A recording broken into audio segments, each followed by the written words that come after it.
आज हम बात करते हैं दीनदयाल उपाध्याय गोरखपुर विश्वविद्यालय के तृतीय सेमेस्टर सोशियोलॉजी के कि उसके सिलेबस में क्या क्या है और इसमें क्या कोर पेपर है और क्या ऑप्शनल है, इसके बारे में हम लोग बात करेंगे। तो सबसे पहले बता दें कि जो एमए तृतीय सेमेस्टर है इसमें कुल आपको 4 पेपर पढ़ने हैं और 4 पेपर में जो है 2 पेपर जो हैं जिसमें से एक पेपर एसओसी 510 एन के नाम से है, मॉडर्न सोशियोलॉजिकल थ्योरी, 5 क्रेडिट का है। ये कोर पेपर है, यह कंपलसरी पेपर है कि मतलब कि ये आपको लेना ही लेना है, सबको पढ़ना है। दूसरा जो है आपका एसओसी 511 अर्बन सोशियोलॉजी, नगरीय समाजशास्त्र, यह भी 5 क्रेडिट का है, यह भी कोर पेपर है। और कोर पेपर का मतलब है कि ये सभी को लेना है, कंपलसरी है। तो आपके जो हो गए 2 पेपर जो है आपके कोर पेपर हो गए, यानी कंपलसरी पेपर हो गए।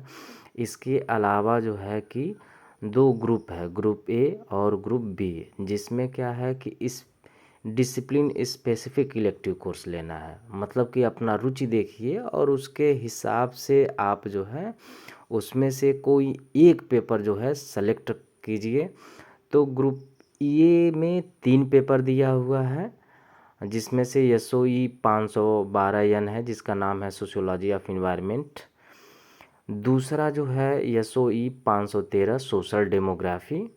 तीसरा जो है एसओई 514 एन सोशियोलॉजी ऑफ मार्जिनल कम्युनिटीज़। तो इन तीनों में से यानी कि sociology of environment, social demography और सोशियोलॉजी ऑफ मार्जिनल कम्युनिटीज़, इन तीनों में से आपको एक पेपर लेना है। आप अपनी सुविधा अनुसार तीनों में से कोई भी पेपर ले सकते हैं, लेकिन ये नहीं कि इन तीनों में से कोई 2 ले लेंगे, ऐसा नहीं हो सकता। इन तीनों में से कोई एक ही ले सकते हैं, जो भी आपको पसंद हो। सिलेबस को आप लोग देख लीजिएगा कि किसका सिलेबस कैसा है, कौन सा आपको ज़्यादा सूटेबल लग रहा है, कौन सा आपको लग रहा है कि जो आपका इंटरेस्ट है या आप जिस तरह का चीज़ों का अध्ययन करते रहे हैं उसमें पुरानी चीज़ों से आपको लग रहा है कि क्या हेल्प मिल सकता है, उसके हिसाब से भी चुनाव कर सकते हैं। तो तीनों में से ग्रुप ए में से इन तीनों पेपर में से कोई एक पेपर आप जो है सेलेक्ट कर सकते हैं।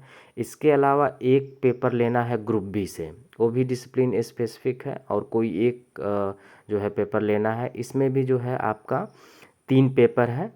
SOE 515 gender and society, 5 credit का ये भी है। SOE 516 an sociology of religion, SOE 517 an cultural studies.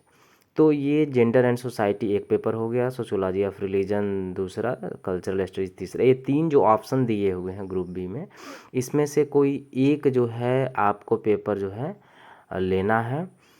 इन तीनों में से जो भी आपको लगे कि हमको आसान लग रहा है या जो है कि सुविधाजनक है। और सिलेबस ज़रूर देखिएगा, जब तक सिलेबस आप नहीं देखेंगे तब तक चीज़ें आप लोग समझ नहीं पाएंगे। क्योंकि कई बार ऐसे होता है कि देखा देखी से स्टूडेंट जो है अपने फ्रेंड्स में जो क्लासमेट हैं उनकी वजह से ले लेते हैं, लेकिन पता चलता है कि उसका इंटरेस्ट किसी और चीज़ में है, आपका इंटरेस्ट किसी और चीज़ में है। लेकिन आपने अपने इंटरेस्ट का, अपनी बाकी सुविधाओं का, बाकी जो रीडिंग मटेरियल, इन सब का जो है कंसिड्रेशन आपने नहीं किया। उसकी वजह से क्या होता है, आपके मार्क्स कम हो जाते हैं, राइटिंग स्किल पे असर पड़ता है। तो आप जो है इन तीनों पेपर में से कोई एक लीजिएगा, जो भी आपको पसंद आए। इस प्रकार टोटल जो है आपके 4 पेपर हो जाएंगे।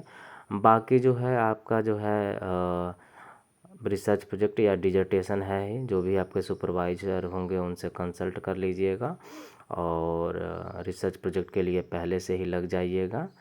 और इन सब चीज़ों में कोई दिक्कत होगा तो आप लोग ज़रूर विभाग में संपर्क कीजिएगा। सारे टीचर काफ़ी सहयोग करेंगे। आप लोग पता भी कर सकते हैं विभाग में कि कौन से सर कौन सा पेपर पढ़ाने वाले हैं, उससे भी आप लोगों को काफ़ी हेल्प मिल जाएगी सिलेबस को समझने के लिए। तो ये है 3rd सेमेस्टर का आप लोगों का सिलेबस। धन्यवाद।